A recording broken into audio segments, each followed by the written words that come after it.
João capítulo 5.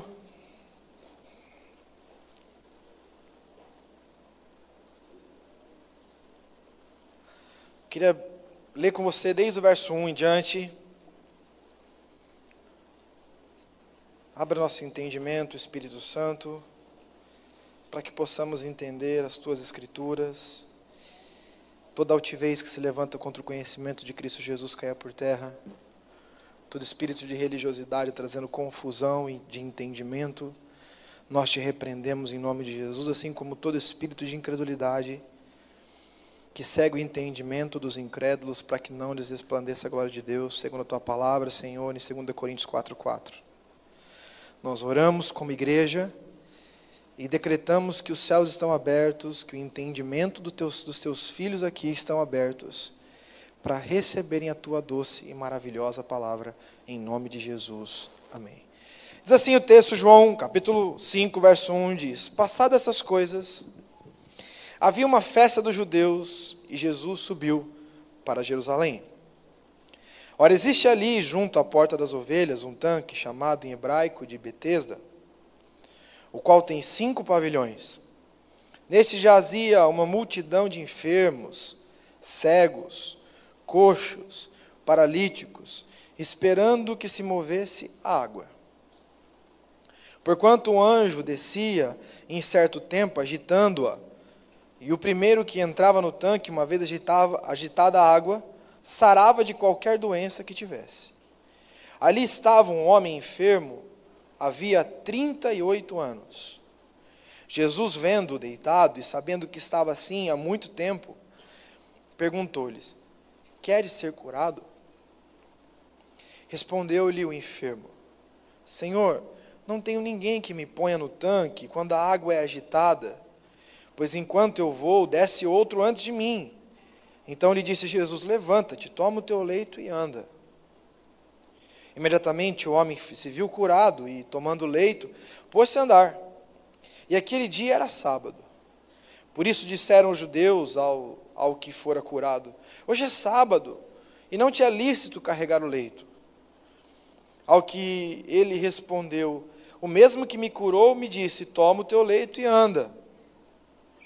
Perguntaram-lhes eles: quem é o homem que te disse: toma o teu leito e anda? Mas o que fora curado não sabia quem era, porque Jesus se havia retirado, por haver muita gente naquele lugar.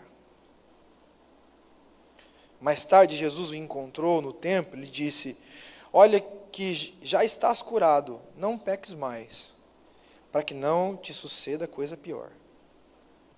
O homem retirou-se e disse aos judeus que fora Jesus quem o havia curado, e os judeus perseguiram Jesus, porque fazia estas coisas no sábado.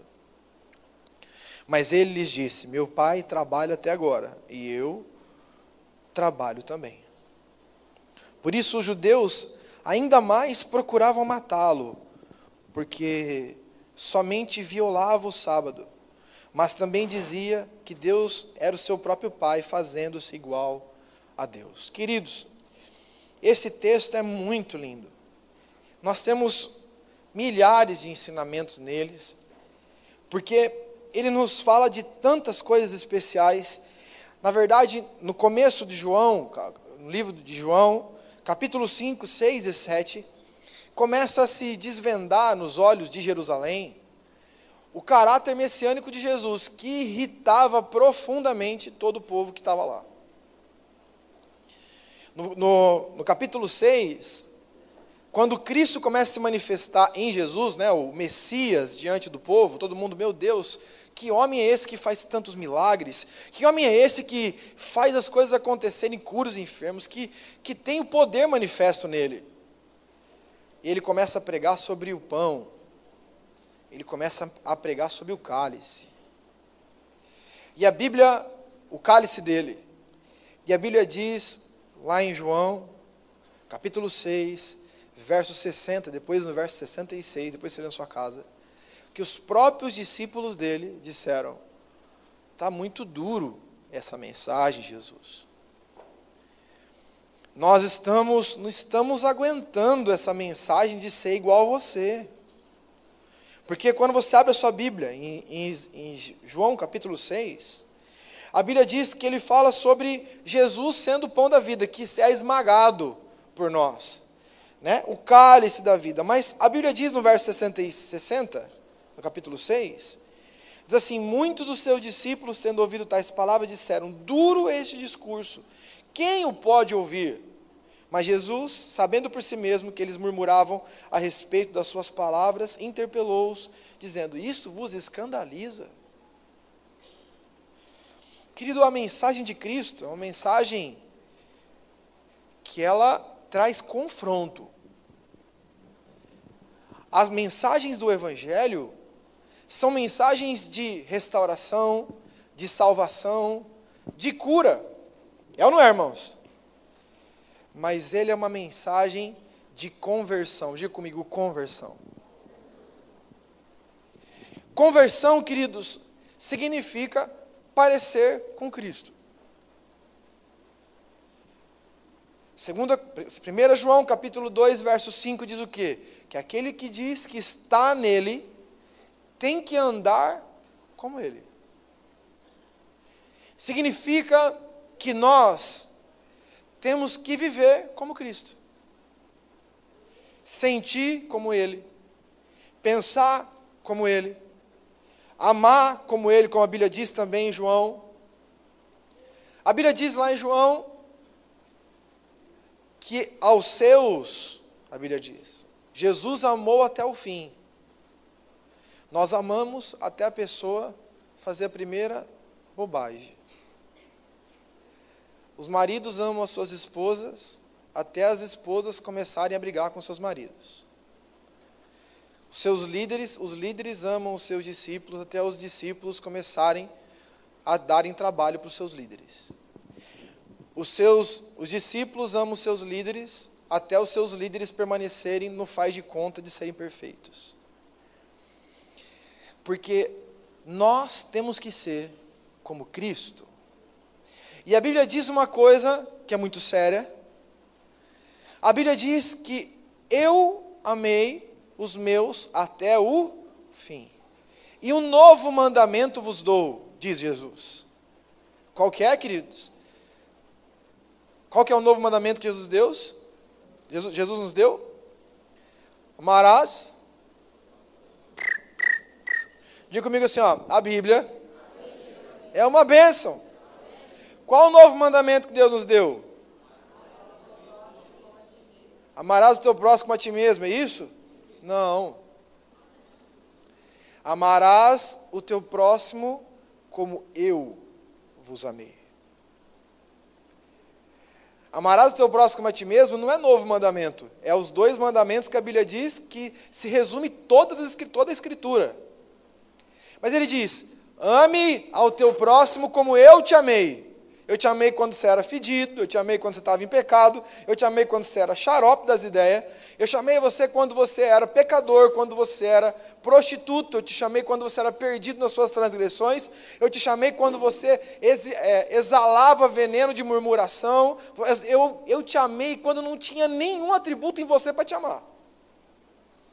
Aí a gente tem um problema com o nosso irmão, a gente deixa de amar, porque nós não temos a essência do Cristo, que está dito aqui na palavra. E por isso que João capítulo 6 diz, os discípulos entram em parafuso, pois as Escrituras, elas nos deixam em parafuso. A Bíblia ela tem dois caminhos, ou ela deixa a gente doido por Cristo, ou ela deixa a gente longe de Cristo. A Bíblia diz, e quem veio mergulhando nas Escrituras aqui, mergulhando na palavra na terça-feira às 20 horas, quem não veio, venha na próxima. Quando nós vemos na Bíblia, nós vimos lá que os irmãos de Jesus ficaram doidos. A Bíblia diz que os irmãos de Jesus, lá em Marcos capítulo 6, a Bíblia diz que eles chegaram e disseram assim, prendam o nosso irmão, Jesus. A Bíblia diz, os irmãos de Jesus quiseram prendê-lo. No verso 30 lá, 31, diz que disseram a seguinte coisa, ele está em desvaneio, está fora de si. Quem aqui já ficou fora de si para as pessoas? Quem aqui já falou assim, virou crente, está louco? Quem já viu? Ixi. Tá doido esse cara, tá convertido. O cara vai lá, xingou ele e falou assim, Deus te abençoe, eu tenho que amar meus inimigos. Esse cara é louco. Ele já falava que ele não tinha dinheiro, de repente ele vai e falou que está dando dízimo, ele está louco. Agora vai ficar menos ainda dinheiro. E não é que o cara está dando dízimo lá, falando negócio, e está prosperando, está arranjando uns negócios estranhos que acontecem na vida dele. Antes ele era iracundo, agora ele vai lá, parece um monge tibetano. Encontrou equilíbrio na vida. Está acontecendo que esse ser, ele parece um OVNI. Será que ele foi abduzido e devolvido com um gene extraterrestre? Porque isso é viver em luz. E quando nós olhamos para a Bíblia, a gente vai dizer assim, o que isso tem a ver com o texto de João capítulo 5? A gente vai voltar para lá. Quando nós vemos no livro, somente João capítulo 6, nós vemos os discípulos loucos com a revelação do que realmente é Cristo. Da revelação do que realmente é cristianismo. Cristianismo é ser igual a Jesus. Ser cristão é ser um imitador de Cristo, como a Bíblia diz em 1 Coríntios capítulo 11, verso 1. Sede meus imitadores como eu sou de Cristo. Porque nosso grande modelo é Cristo. Diga para o seu irmão, modelo é Cristo. Diz para o seu irmão, se você olhar para mim, você vai se dar mal. Amém? Quem é o nosso modelo, irmãos? Quem é o nosso modelo? Mas se seu irmão cair, você está amparado em quem? No seu irmão? No seu amigo? No seu discípulo? No seu líder? No seu pastor?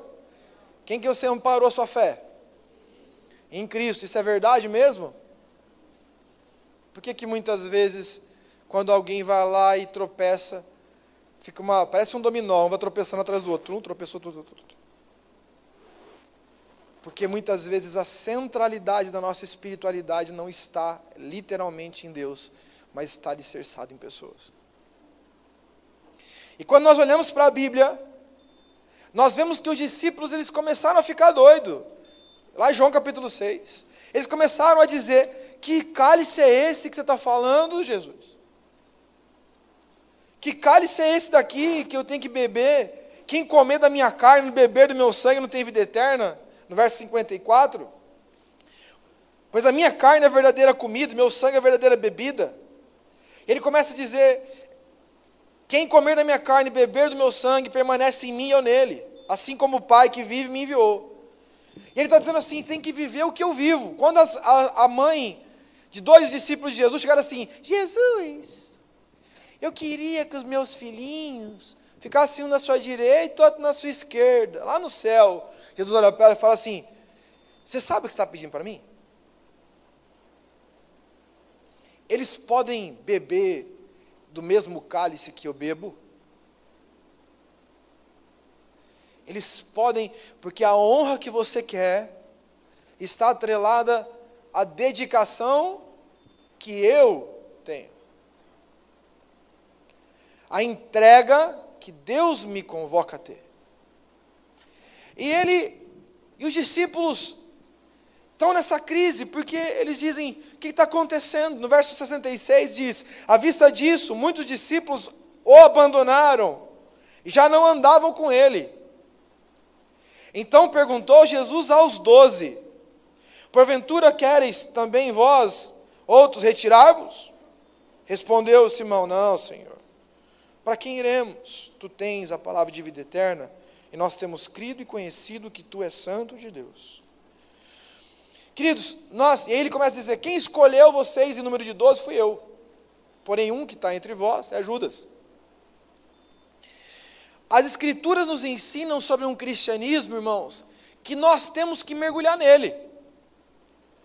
Um cristianismo no qual ele se despreende de toda a religiosidade que transformou o cristianismo.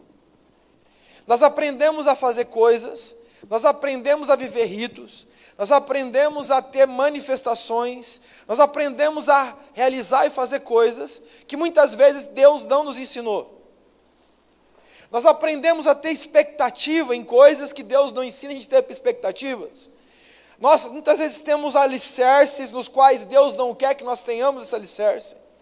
Tem gente que tem alicerce na doutrina da igreja. Tem algumas igrejas que tem aquele regimento interno, os famosos RIs.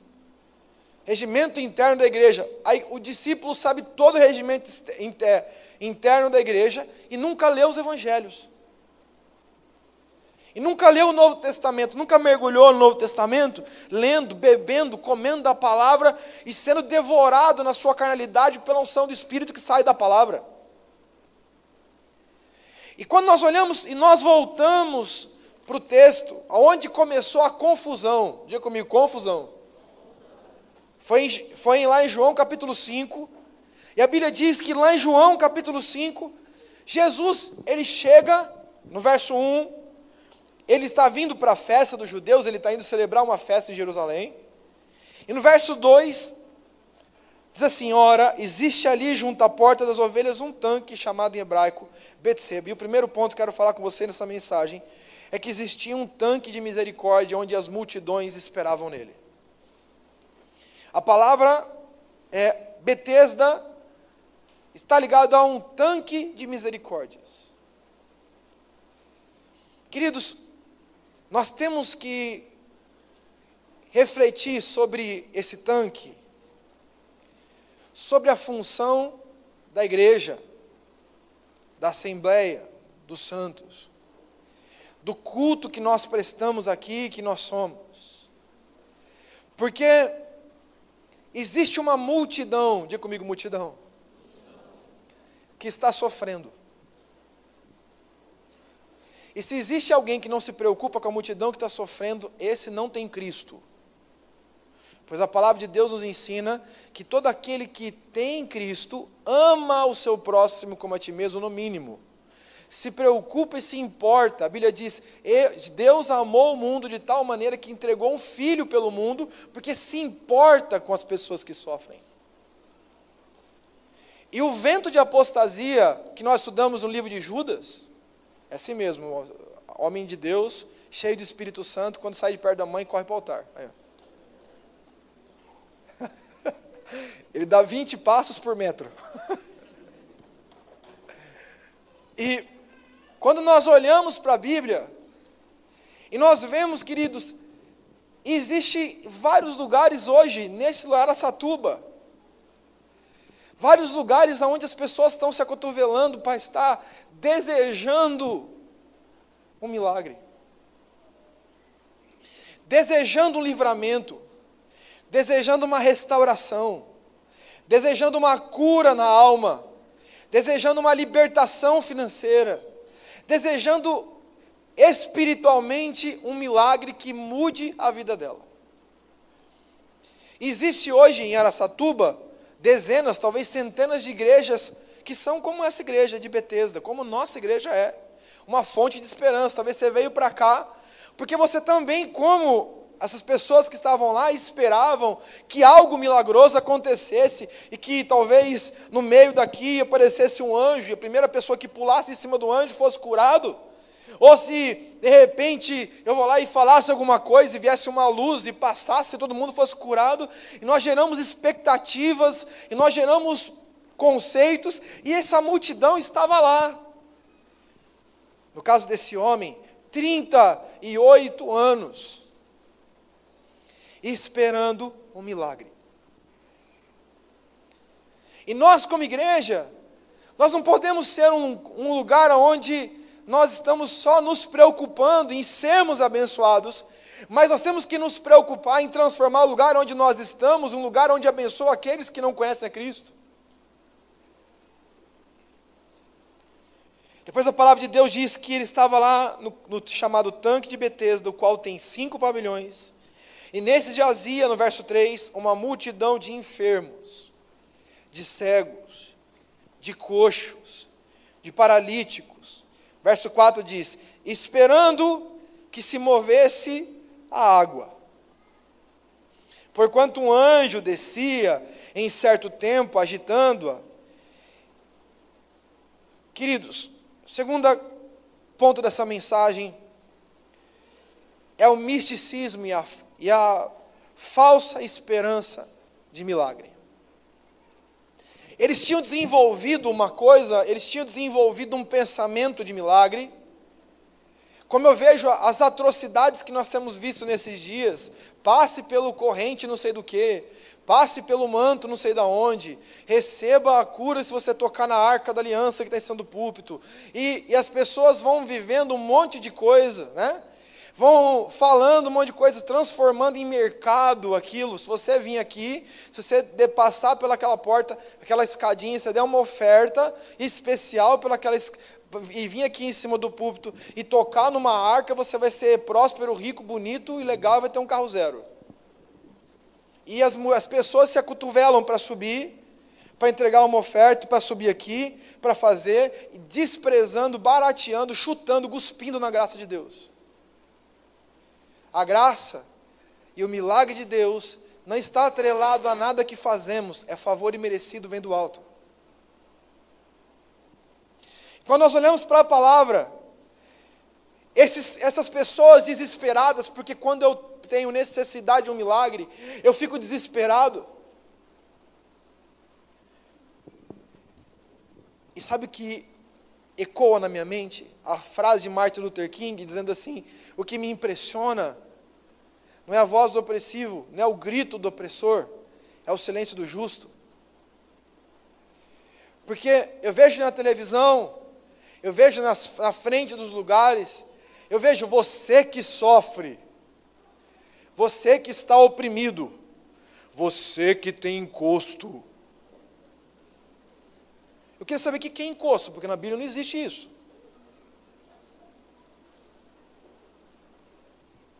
E aí, você e essas pessoas aflitas, essas pessoas angustiadas, essas pessoas feridas, essas pessoas sofridas, essas pessoas sem esperança, vão para um tanque de Betesda, esperando que um anjo, que uma nova campanha de poder, que uma corrente poderosa, ou que a oração dos 25 vice-deus ore por eles. E eles ficam naquele negócio, na expectativa de que algo espiritual vai acontecer, de algo sobrenatural vai acontecer, que um vento vai acontecer. E a Bíblia diz que esse homem ficou 38 anos no engano. Diga comigo, engano. Porque o misticismo não liberta, o misticismo escraviza.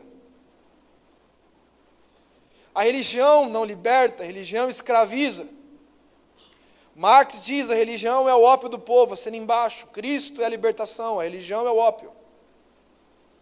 E quando nós olhamos para a Bíblia, nós vemos que Jesus passa por aquele lugar e encontra, é o terceiro, um homem que estava há 38 anos sofrendo. 38 anos sofrendo, irmãos. Assim como a mulher com fluxo de sangue, que tinham dado tudo para os médicos e, pelo contrário, a Bíblia diz, só piorava. Quanto mais ela pegava, quanto mais ela pagava, mais ela trabalhava, ela era oprimida, ela era sofrida. Se o evangelho no qual nós estamos inseridos não se preocupa com o oprimido, é porque ainda somos um dos oprimidos pelo engano da religião. Se o evangelho e o ministério no qual nós estamos inseridos não sente a dor de quem sofre, é porque nós ainda estamos também sofrendo pelo engano da religião, que não faz que a gente sinta a dor do outro. Quem diz isso é a palavra. Jesus chega, e ele entra lá naquele lugar, encontra aquele homem coxo, e acho que ele fica vendo aquelas pessoas deitadas, esperando. Será? Mexeu alguém aí no tanque? Apareceu alguma coisa? O tanque balançou. Não, o tanque não balançou. Alguém fez alguma coisa? Se apareceu alguma luzinha? Não, não apareceu luzinha. Sem certeza, ninguém tem uma manifestação sobrenatural aí. Não, não teve. Ainda não, então descansa. Eu faço vigília para você. Se acontecer, eu não te chamo, porque só o primeiro que chegar lá tem um milagre. Imagine o inferno que era esse modelo religioso opressivo, onde um homem que estava há 38 anos naquele lugar, ele já estava acostumado com a sua doença. Ele já vivia no engano de uma religião que não trazia libertação, e que ele não conseguia ver a resposta. Lá estava aquele homem, mas junto com outros cegos, junto com outros coxos, junto com outros mancos, assim como também acontece em muitos tanques de Betesdas, com vários nomes de igrejas por aí. Cegos para a palavra, mancos para andar com Cristo, paralíticos, paralisados num processo religioso que não faz com que eles cresçam e vejam Cristo. Mas aí chega Jesus. Diga comigo, Jesus é diferente da religião. Verso 6. Jesus, vendo-o deitado, e sabendo que estava assim muito tempo. Nós tivemos uma reunião aqui na igreja, e o cara veio falar para mim assim: pastor, nós fizemos uma convocação, veio aqui todos os secretários de Araçatuba, veio comandante da Polícia Militar, para tratarmos sobre a segurança, as coisas desse bairro.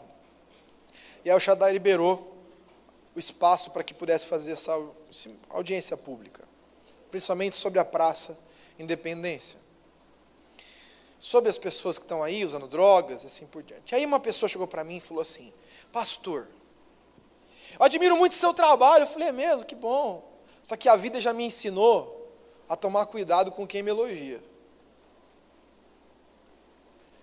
Aí a pessoa foi lá e falou assim para mim: não, porque eu tenho uma pessoa que foi edificado aqui por vocês, foi abençoado e mudou a vida. Eu falei: é mesmo? Qual aquela pessoa? Ela falou: é uma benção aquele menino, é uma benção, é. Não, eu vejo que vocês se importam, assim, é necessário que todo mundo, as igrejas, precisam amar o oprimido. Eu falei: é verdade. Aí conversa vai, conversa vem, daqui a pouco ele pega o celular dele, abre o celular para mim, fala assim: ó, você acha que eu suporto isso aqui? Eu falei: o que tem? Uma pessoa seminua na frente do meu portão. Você acredita que eu tive que quase que arrastar essa pessoa para o lado, para eu sair com o meu carro?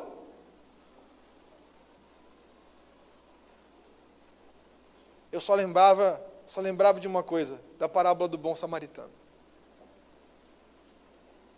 onde a pessoa que caiu machucada porque tinha sido assaltada, o sacerdote passaram correndo porque estava atrasado para o culto, e o samaritano, que era rechaçado por todos, foi aquele que parou para ajudar aquele que sofria. E aquele discurso lindo de amor, de carinho pelo oprimido, foi-se. Estão compreendendo, sim ou não? Jesus chega aqui, ele vê o que sofre. Ele vê. Ele enxerga. Uma igreja cega só consegue ver a si próprio. Um crente cego só enxerga a si próprio. Como a Bíblia diz que nos últimos dias aconteceria: amantes de si mesmos, pastores de si mesmos. Mas toda pessoa que tem Cristo, ela olha para a pessoa e diz: está sofrendo. Existe angústia. E Jesus chega para aquilo, naquele circo montado, naquele circo místico montado naquele tanque, vai saber qual anjo que fazia a cura e qual a consequência dessa cura, porque tem um monte de gente curando por aí, mas o preço geralmente é alto depois da cura. E aí o que acontecia? Ele vê aquele circo, e ele chega para a pessoa e diz assim, a Bíblia diz no verso 6, Jesus vendo deitado, ele não estava assim, me ajudem, ele estava deitado, eu presumo que ele estava quietinho, talvez um processo depressivo sem esperança, sabendo que estava assim, por muito tempo ele perguntou, você quer ser curado? Tipo assim, e aí, a pessoa na hora já diz assim, ei, eu quero, mas eu não consigo ir lá quando o anjo mexe. Jesus já deve ter pensado, que mente é essa? Quem fez esse estrago maligno na mente de um homem, para que não entendesse e não conseguisse crer naquilo que Deus tem para ele?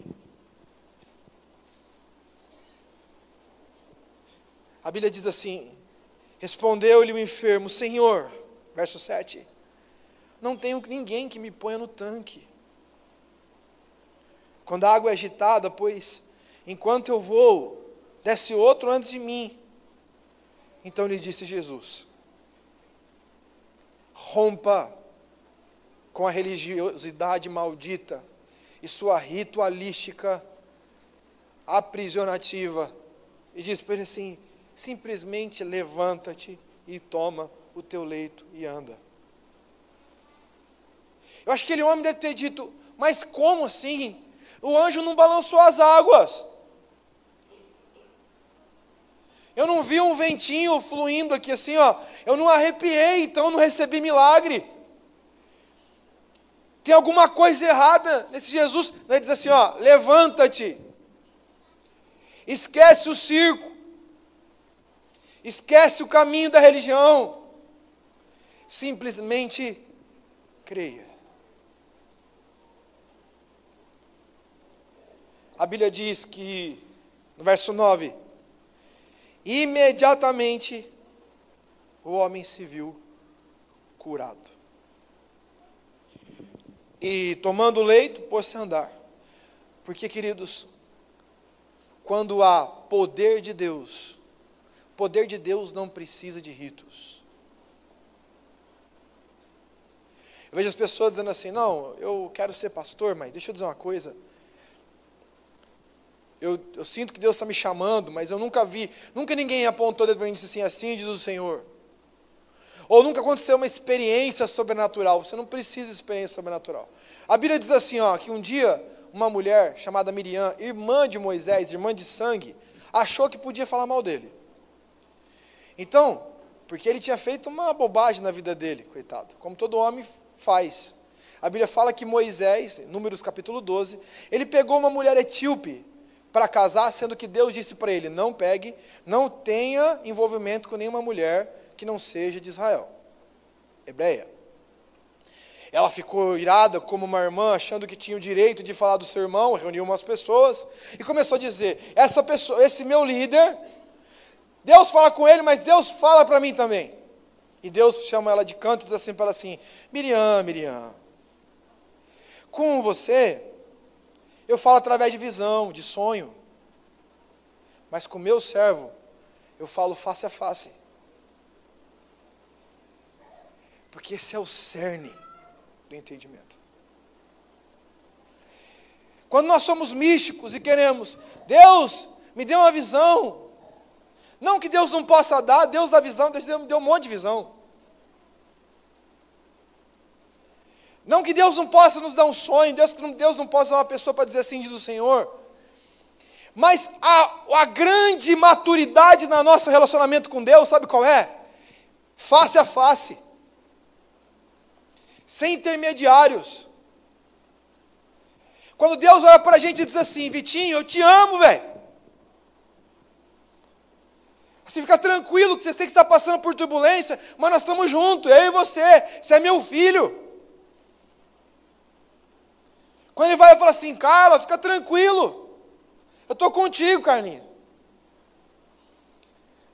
Eu vou mudar a sua sorte, E a gente vai sem perceber.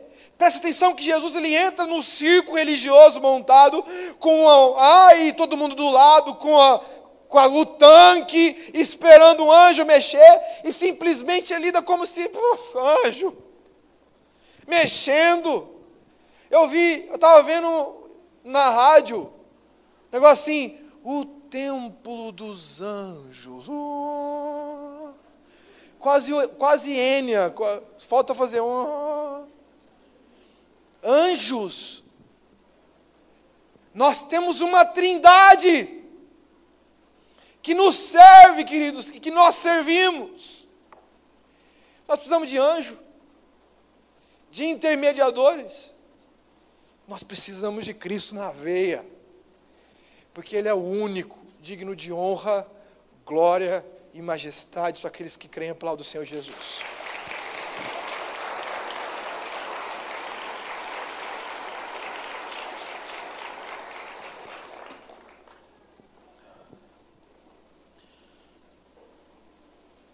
Outro ponto que nós vemos aqui, que logo no verso 9, ele foi curado.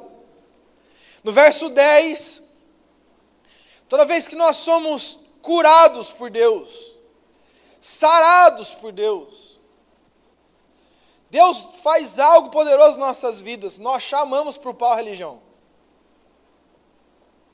A Bíblia diz no verso 10, por isso disseram os judeus ao que fora curado, hoje é sábado, e não te é lícito carregar um leito. Gente, vocês estão compreendendo isso ou não?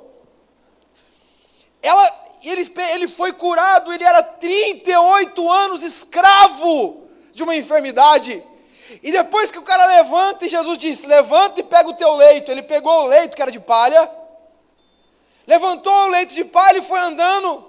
Aí a Bíblia diz que os fariseus, os judeus, os religiosos disseram, você anda, carrega o leito de palha. Ao invés de os caras se alegrarem com o milagre, eles queriam atrapalhar a alegria de quem estava vivendo o milagre.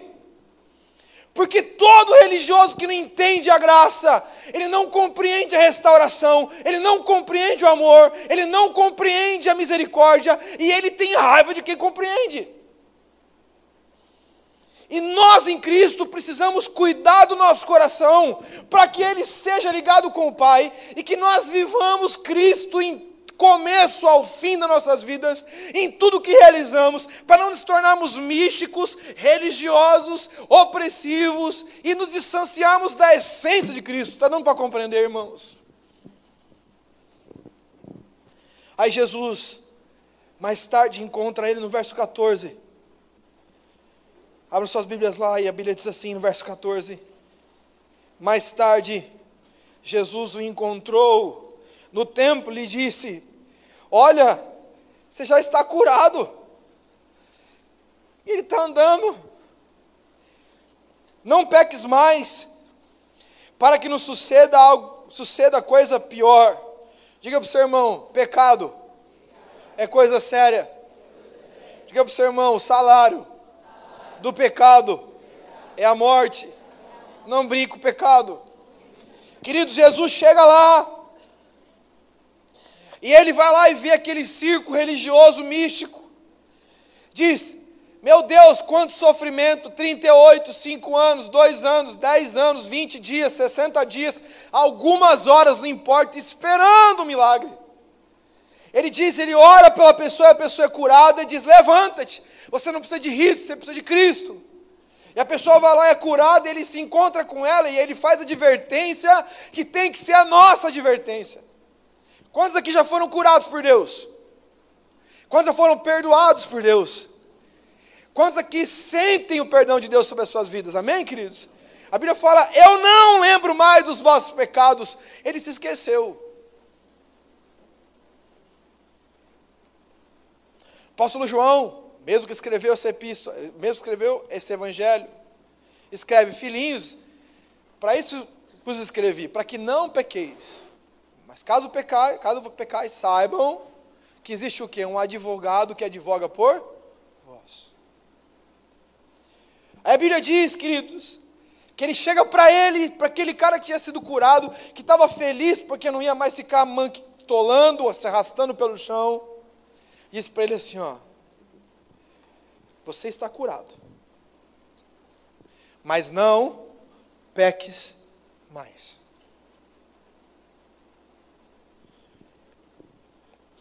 Vírgula, para que não te suceda coisa pior. Vamos dizer todo mundo junto? Para que não te suceda coisa pior. O pecado, queridos, Jesus nos liberta não só das nossas prisões, mas Ele nos liberta do governo do pecado. A Bíblia diz que nos últimos dias, e nós lemos isso na Epístola de Judas, no Mergulhando nas Escrituras, na terça-feira, aliás, quem veio sabe como está sendo bênção, quem não veio está perdendo. Lá nós estudamos sobre o caráter dos apóstatas, da apostasia, porque no livro de Judas fala, é uma luta contra a apostasia, e é uma admoestação para aqueles que não se apostatem da fé. E uma das coisas que ele lá nos ensina é que o problema do arrependimento. O arrependimento, queridos, é a base. Jesus começou a pregar, a primeira coisa que ele pregou de arrependei-vos para chegar do reino do... Arrependei-vos. Se não arrepender, ninguém nem vê a glória de Deus. Sem santidade, ninguém verá o Senhor. Arrependei-vos, arrependei-vos. A palavra arrependimento vem da palavra metanoia, que é renovação da nossa mente. E essa palavra arrependimento é deixar o pecado. A Bíblia diz, deixar o pecado é apresentar frutos dignos de arrependimento. Mudar. Aquele que mentia, deixa de mentir. Aquele que dava balão, deixa de dar balão. Aquele que adulterava, deixa de adulterar. Aquele que roubava, deixa de roubar. Aquele que falava mal dos outros, deixa de falar mal dos outros. Aquele que murmurava, deixa de ser murmurador. Aquele que era faccioso, deixa de ser faccioso. Aquele que vivia em bebedices, deixa de ser bebedices. Aquele que era avarento, deixa de ser avarento. Mas é a consciência e o deixar do pecado. A Bíblia diz que ele chega para os discípulos, para essa pessoa que foi curada, e diz para ele, olhe que estás curado, não peques mais, para que não te suceda algo pior. E lá, no verso 16, a Bíblia diz, e os judeus perseguiam Jesus, porque fazia essas coisas no sábado. Mas ele disse, meu pai trabalha até agora, e eu trabalho também. Verso 18, por isso, pois os judeus ainda mais procuravam matá-lo, porque não somente violava o sábado, mas também dizia que Deus era o seu próprio pai, fazendo-se igual a Deus. Queridos, a guerra, quantas vezes você viu Jesus chamando alguém de raça de víboras? Quantas vezes você viu na Bíblia? Viu? Viu ou não viu? Ele chamou alguém de raça de víboras? Vocês estão aí ou não? Diga aí, nós estamos aqui, apóstolo. Hello, beleza. Tudo bem com vocês? Jesus chamou raça de víbora ou não chamou? Jesus chamou alguém de hipócrita? Jesus chamou alguém de sepulcro caiado, pintado por fora e defunto por dentro? Chamou ou não? Quem Deus chamou? Quem Jesus chamou, queridos? Os religiosos. Os religiosos condenam. Os espirituais absolvem. Os religiosos criticam. Os espirituais fazem. E o chamado de Deus para cada um de nós é ser. A Bíblia diz, e aí nós entendemos porque eu fui lá no capítulo 6 e no capítulo 7, porque o Evangelho de Cristo se tornou opressivo demais para quem não quer viver Cristo. E os discípulos diziam, vou embora, está muito difícil, Verso 60, muitos dos seus discípulos, tendo ouvido tais palavras, disseram, duro esse discurso, né? Eu vou ter que começar a pagar todas as minhas contas. Eu vou ter que parar de dar cheque sem fundo.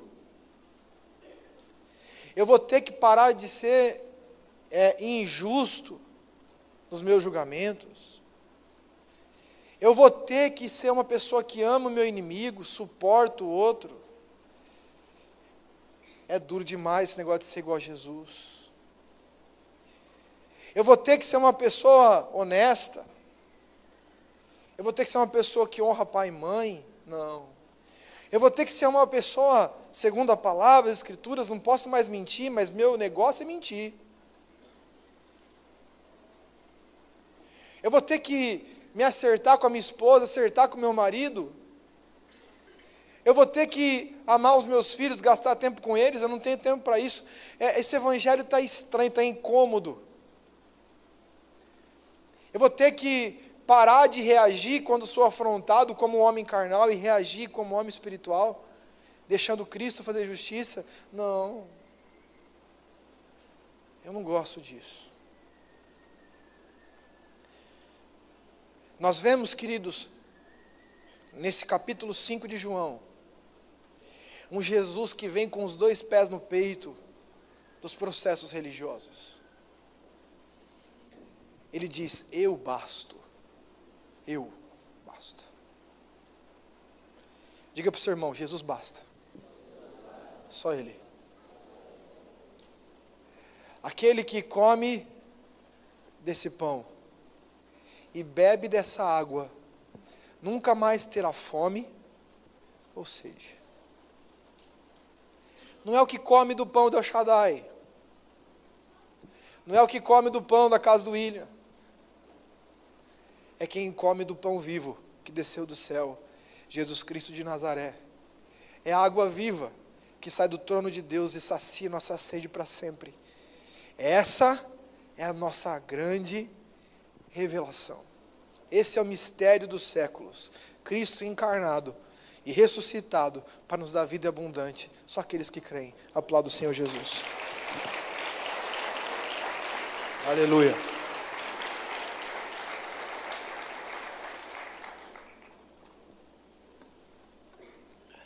Vou encerrar. Vocês são muito espirituais. Vocês são muito espirituais. Eu queria encerrar essa palavra em 1 João capítulo 2, verso 4 em diante.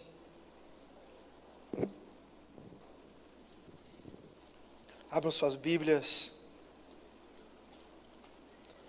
Aliás, 1 João capítulo 2 é um capítulo lindo.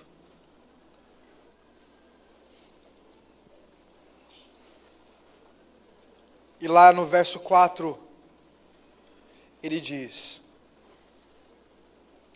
aquele que diz, eu conheço, e não guarda os seus mandamentos, é mentiroso.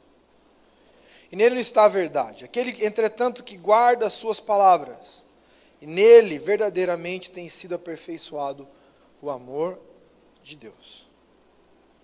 Nisto sabemos que estamos nele. Aquele que diz que permanece nele, esse deve também andar, assim como ele andou. Vamos ler o último trecho? Diz assim, nisto sabemos que estamos nele. Aquele que diz que permanece nele, esse deve também andar, assim como ele andou. Eu quero dizer para você que El Shaddai tem que se tornar, pelo propósito de Deus, uma igreja de cristinhos. Amém? Que a gente olhe para a gente e veja Cristo. Ah, mas eu tenho um passado tão nojento. Eu já fiz tanta coisa errada. Deixa eu dizer para vocês, a Bíblia fala que os últimos serão os primeiros. E que bom que você tem a ideia, a revelação, o entendimento que você é doente e precisa de cura, porque a Bíblia diz que Jesus não veio para os sãos, Ele veio para os doentes. Ele veio para aqueles que entendem que precisam dEle. Aqueles que sabem que a obra não é completada neles. Que eles não são perfeitos, mas estão em processo de aperfeiçoamento. Vamos ficar em pé em nome de Jesus, querido.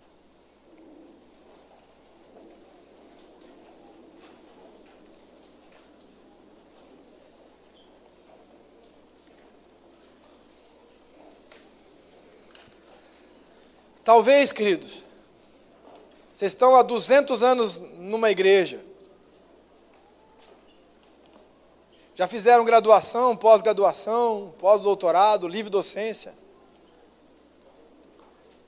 já fizeram teologia, pós em teologia, doutorado em divina, de tudo, Novo Testamento, Velho Testamento, sabem qual era a marca do sapato de João Batista, sabe tudo.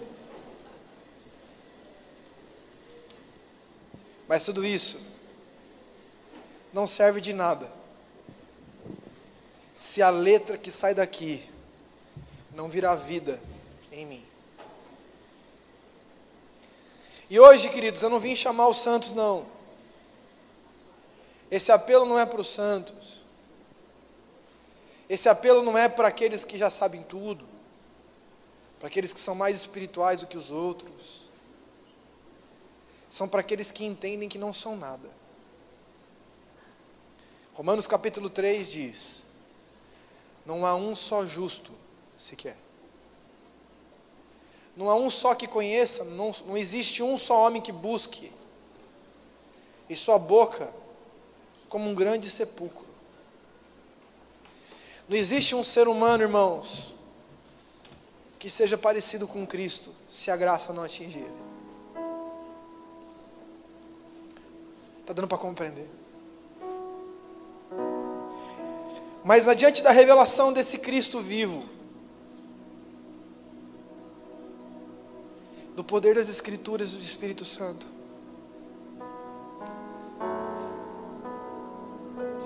meu clamor, igreja, é que Deus levante pessoas como esses paralíticos para estar junto do meu lado, e faça de mim um paralítico como esse, que tem noção da graça,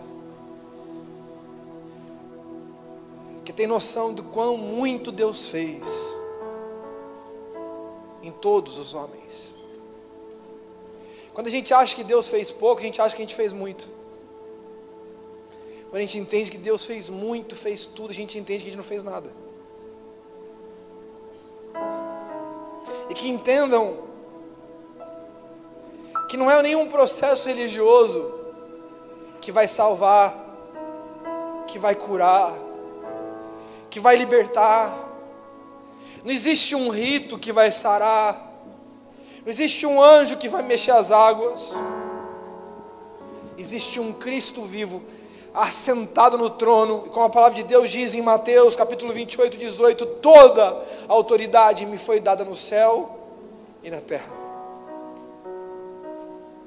Querem me seguir? Diz o Senhor. Nós queremos, a multidão diz.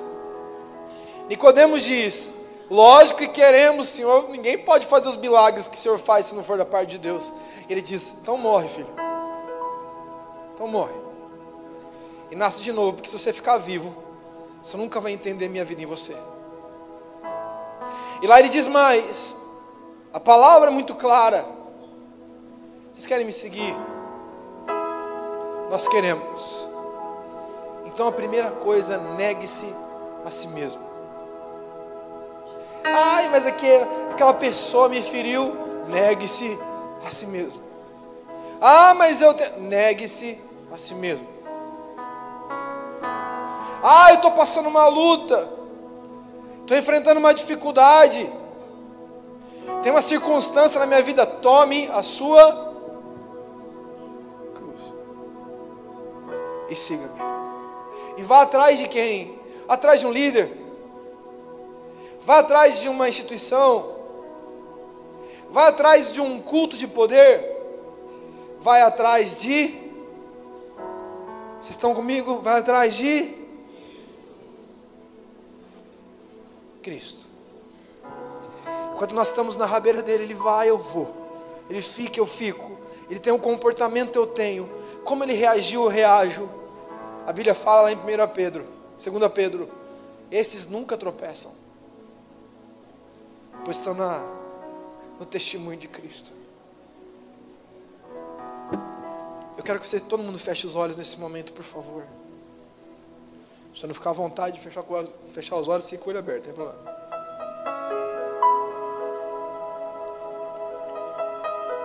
Queria que você fechasse os seus olhos e começasse a pedir para o Espírito Santo mostrar para você quem você é.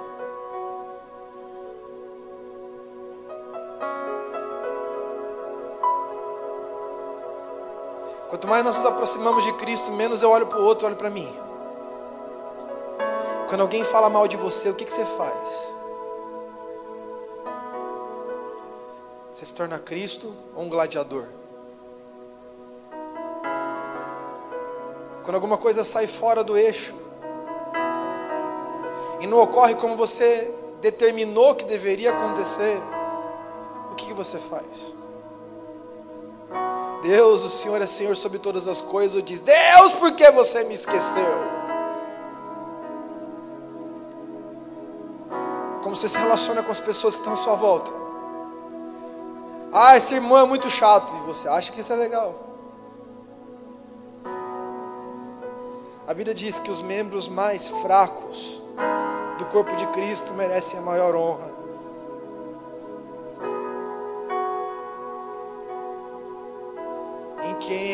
Em que é pautado a sua espiritualidade, meu irmão? Há um tanque? Há um anjo?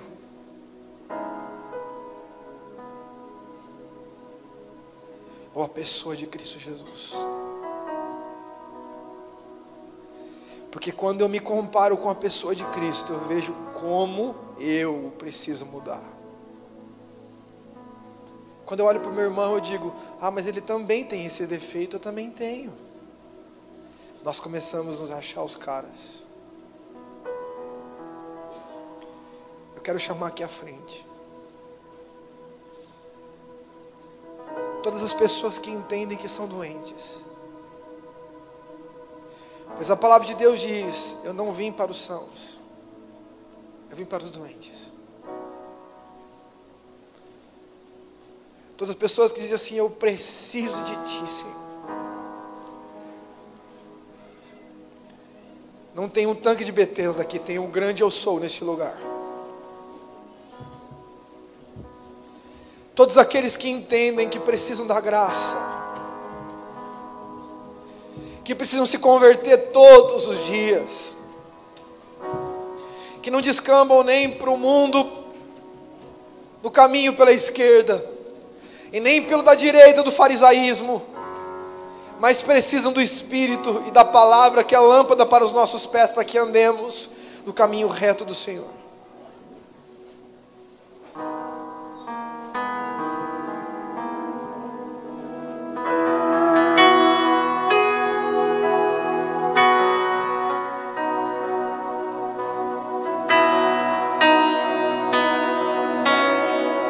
A palavra de Deus nos ensina, queridos, que Deus chegou um dia para o povo de Israel no Egito e disse assim: sabe qual é o seu problema?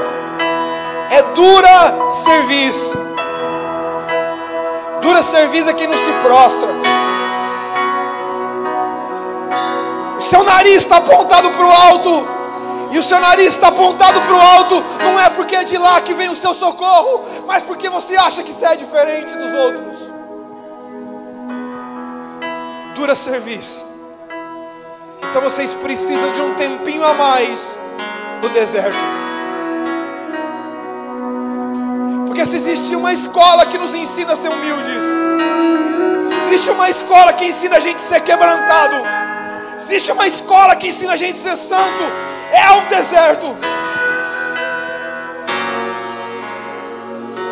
Mas essa noite O Senhor chama as nossas vidas.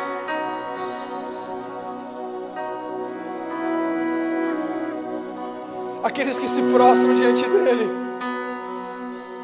aqueles que babam em oração, dizendo: Senhor, tem misericórdia de mim.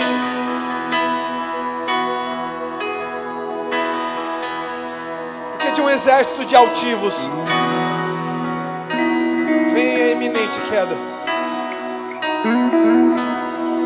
Quando nós não somos, quando entendemos que nós não somos, quando entendemos que nós precisamos de cruz, quando entendemos que nós precisamos de Cristo, quando entendemos que nós temos que beber do cálice dele,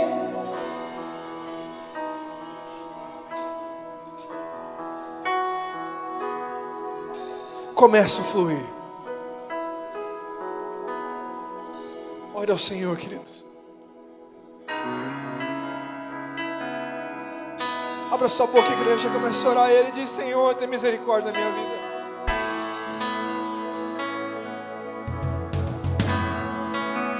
Me cura,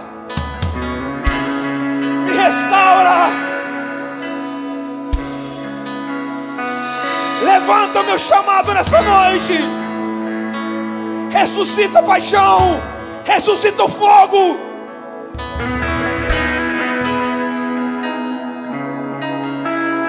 Contra ti tenho que deixaste o primeiro amor. Lembra-te de onde caíste.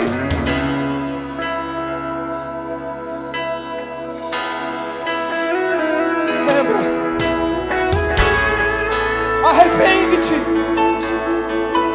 e volte ao primeiro amor. Abra sua boca, queridos. Diga para o Senhor: Senhor, eu quero mais. Usa a minha vida. Me livra da religião. Me livra dos julgamentos. Me livra da soberba. Me livra da altivez. Me livra das cadeias do pecado. Em nome de Jesus, faz o teu avivamento em minha vida nessa noite.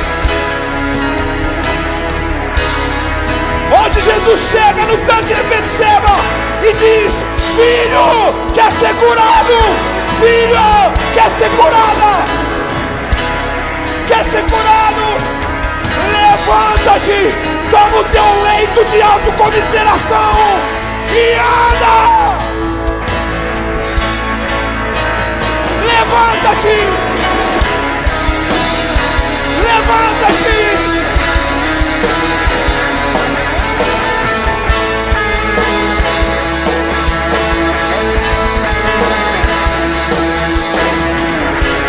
Levanta-te! Levanta-te!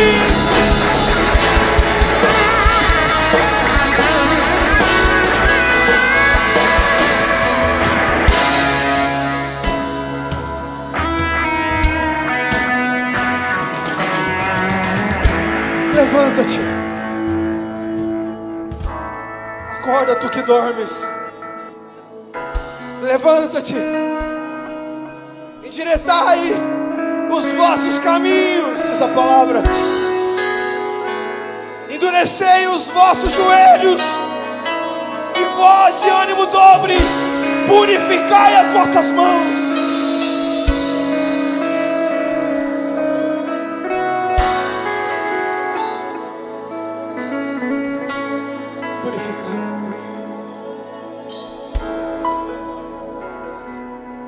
Quantos podem levantar sua voz orando aqui o Senhor?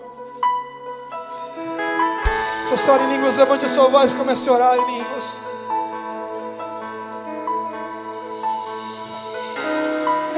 A Bíblia diz lá em Efésios: não vos embriagueis com vinho, mas enchei-vos do Espírito, falando em voz, com salmos e cânticos e hinos espirituais. Quantos podem levantar uma nova canção nessa noite? Quantos podem agradecê-lo nessa noite? Quantos podem jogar as muletas religiosas no chão e dizer: eu levanto, eu tomo meu leito de adoração e honra.